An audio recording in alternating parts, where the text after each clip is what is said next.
What's going on, guys? How y'all doing? AshBlack here once again, back again. I'm here to talk about the Real Madrid game. Yes, that's right. Sorry I could not stream it. I wanted to stream it, but I've been very busy the past couple of days, so I've not had a chance to stream the Chelsea game. Neither have I had a chance to stream this game. But I do find my way to watch the game, on my phone as I'm on the road and I'm trying to rush back in time to make this video. The game ended. Celta Vigo won. Real Madrid 2. Now, with this victory, I believe Real Madrid is now 1 point behind Barcelona. But keep in mind, Barca can win the game to extend the lead. They still have a game in hand. They have a game in hand tomorrow where they can win to extend the lead. But as of this moment, as of this making of this video with this victory, Real Madrid is 1 point behind Barca. And I'm gonna be honest with you guys. Two words to this game. It's an ugly win. I'll keep it a bean with you guys. This was an ugly win.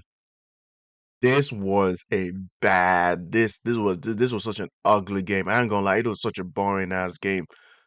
The first 25 minutes of the game was a little bit of excitement going on, right? Because the goals happened so early into the game.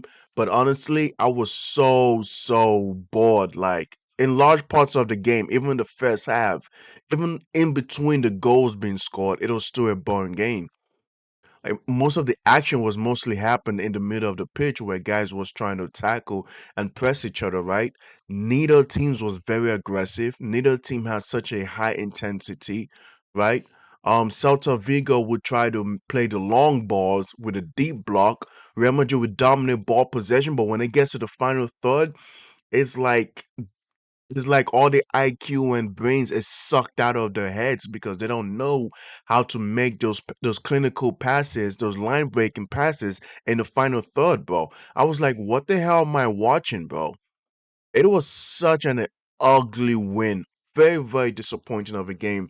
But Real Madrid walked with the 3 points, right? 11 minutes into the game. I love what I saw. It was very beautiful. Corner kick was taken. Arda Güler got the ball, played the pass to the center of the pitch to Chouameni, and Chouameni bang. And I have to give credit to Chouameni because I think he was the best player. I think Chouameni was a player of the month, right? The engine he had defensively, him trying to anchor the defense. The way he was in the midfield, he was trying to anchor the defense while also trying to supply the attack towards the forwards. I know that was very nice. I love what I saw from Chouameni, but I have to say, shout out to him for being able to just be the only other guy to just shoot outside the box. Because for the longest time this season, Bavade was the only one I saw that was willing to shoot outside the box. So shout out to Chouameni for being the only other guy to shoot outside the box because I kept saying, if you can't find a way to get the ball inside the box, just shoot it outside. Find a way to create enough space for the player, for Vavade or Chouameni, because obviously those two guys are the guys that have the shooting, the position, the accuracy, the shot placement, the shot positioning to shoot the ball outside the boxes. Those are the only two guys. No one else is going to shoot outside the box. So let those two guys do it. And obviously, those two guys was on the score sheets in this game. Very crucial, right? Minutes later, Iglesias equalized the game against Real Madrid, right? I won't lie, it was a beautiful long ball. It was a beautiful long ball to the player that was going up against Trent. I think it was Swedberg maybe. Yeah, I think Swedberg, right?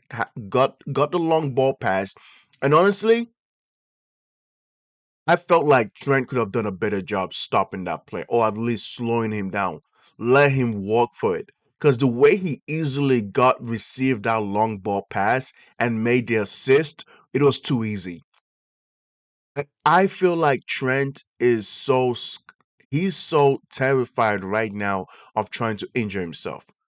And I understand that because First half of the season, he missed a huge chunk of the games in the first half of the season. But in this game, defensively, it felt like he was not willing to take it up to another gear to defend the ball. Even when he was attacking, I don't see him sprinting. I don't see him with high pace. I mostly see him just trying to be technical with not a lot of physicality going on. He was crossing the ball, low cross, high cross, crossing the ball into the midfield. But other than that, I did not see him do anything. I didn't see him even try to dribble, try to beat a man 1v1. Just trying to play 1-2 and all that. And that has been happening for the past couple games. Because I feel like he's so scared of injuring himself that he's had to play so lazy, in my opinion. I said, this is just my opinion, this is just what I'm seeing. Because, and I get it, there's an injury crisis going on at Madrid. Mbappe is out. Den Hausen is out. Rodrigo is out for the whole season now. ACL injuries. Bang. And he was out long period of time. Came back in one game and injured himself again. And now he's out for the rest of the season. And I understand that it's too many players who are out, bro. Carreras was also a little bit injured, right? Jude Bellingham out. It's really, really a very big concern, the injury crisis that's going on. But the fact that he could not do a good job in stopping Swedberg from making that assist is something that Real Madrid fans are gonna have to criticize Trent Trent for. And we know how good he can be defensively if he puts in the gear, right? And I have to say that was a beautiful pass from Swedberg to his striker, right? The fact that Iglesias was able to get in between Asensio and Antonio Rudiger to score that goal tells you how much of an issue this defense is. They're not capable of intercepting. There's a lack of high quality interceptions in this Madrid defense, and that's something that has to be worked on. Whether it's Abeloa, the new manager, whoever it is, they have to find a way to stop. They have to find a way to get this defense to be good at communicating to each other, to know how to stop these interceptions, man, to minimize the mistakes, right? Because Celta Vigo, why they did not dominate ball possessions, when they had the ball, they knew they were easily able to get past the midfield, and they almost got past the defense to score. Because I'll tell you guys this much. One thing for sure, two for certain, Courtois will always have to make an amazing save in every game. Courtois will always have to make an amazing save. You have to make a diving save. You have to make a clutch save. Like sometimes I just feel sorry for Courtois because he is an amazing goalie, bro. He is doing so much to not expose just how bad Real Madrid defense is. And that's why I will always appreciate him, man. If I know everyone's gonna talk about Mbappe scoring the goals, or I don't know who else has been great in this Real Madrid season, but if you're talking about who is the player of the season in Real Madrid, I'm gonna have to say it's Courtois. He's been available, he's been consistent, and he's been amazing saves, and he's a huge reason why the defense is not conceding so many goals. Like I can't believe Real Madrid is the team that is leading the league in clean sheets. I'm sorry, not clean sheets, but less goal conceded because this defense is so bad. Rest of the game was just boring. Nothing much going on. Real Madrid attackers are not pressing with high intensity. Vini Jr. is not pressing. Brahim Diaz was quiet the whole game. Arda Güler only made one assist and everything else is just getting bodied. He's getting ragdolled playing as a striker, playing in that number 9 role. And the same thing with Celta Vigo. They had nothing going on as well. They decided to play for the deep block, walk away with the 3 points, I guess. Play the long ball, like a long ball counter, and that was it. Now they did have chances, they did have opportunities, so I will give them that credit. But later on into the game, there was a time when the referee checked for a handball where a corner kick was taken in the second half, and Real Madrid was kind of looking quite happy that there could be a handball opportunity, which means that there could be a penalty because Celta Vigo kind of had his hand up in the air, right? Maybe intentionally or not, it is natural. It is movement. Like you deliberately move your arm up in the air and all that. But prior to that, I think Chouameni kind of shoved the player, so the ref decided to say it's not a penalty. It's not going to be a handball, and it will be a play on because Chouameni shoved the player down prior to that handball by a Celta Vigo player. And honestly, it was like just nothing much going on, bro. Right? You know what I'm saying? Um, it's crazy because towards the 90th minute, that's when we saw the goal from Valverde happen. And that was such an ugly goal because that goal wasn't even a beautiful goal. It was just deflected off a Celta Vigo player. You might as well just say it's an own goal. I ain't gonna lie. I don't even know why it does not say own goal. Because Valverde, Trent tried to cross the ball in. It got cleared out by a Celta Vigo defender. Then the ball came to Valverde, and Valverde shot the ball, and it hit a Vigo player and went inside the net, bro. So the goalie went the other way while the ball went this way. Like it was insane. I was like, wow. 90th, 94 minutes into the game, at stoppage time, Rivaldo was able to score a goal. Now, I want you guys to make notice of this because people are not talking about Rivaldo scoring the second goal. People are talking about a couple minutes prior to the second goal being scored, right?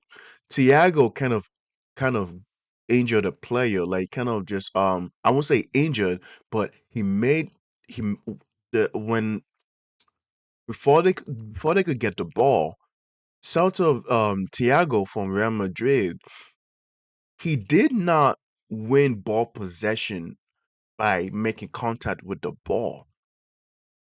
He fouled it kind of feel like he fouled a player, which it should be a foul, but I guess it's because the game went on for so long prior to the second goal that the ref could not cancel out the second goal because that should have been a foul. A foul should have been called at that moment. He did not make contact with the ball when he fouled Celta Vigo, and then Vinicius Jr. got the ball, and that's how the second goal happened. So a lot of people are on the internet, a lot of the pundits are all questioning, well, shouldn't the goal be disallowed because a Real Madrid player fouled that player with the ball, which obviously gave put the ball back in Real Madrid possession to score the second goal. But I feel like that should have been a foul. If you guys go back and watch, you guys go on X, you go on YouTube, when you try to watch it in slow motion, Thiago did not make contact with the ball. It was He did not make contact with the ball. It was a full-on tackle. He tackled him. Now, granted, the Celta Vigo player went down very quick because we all know how it is in football. But I do think this has to be an issue that should be addressed. That was a foul, in my opinion. Therefore, the goal should have been disallowed. But it is what it is. Nothing much. I'm not a Real Madrid fan. I'm sure Real Madrid fans themselves will be very, very fine with this. I'm sure Real Madrid fans are fine with this ugly win, this embarrassing win. Um, what can I say? It's not an impressive game, but considering the fact that this is the first win after in 3 games, yeah, take it. I'm sure Real Madrid fans would take this. Take the W, man, and look forward to Manchester City. All right, guys. Appreciate you guys for tuning in. I'm about to be out. I'll see you guys tomorrow. Okay, peace.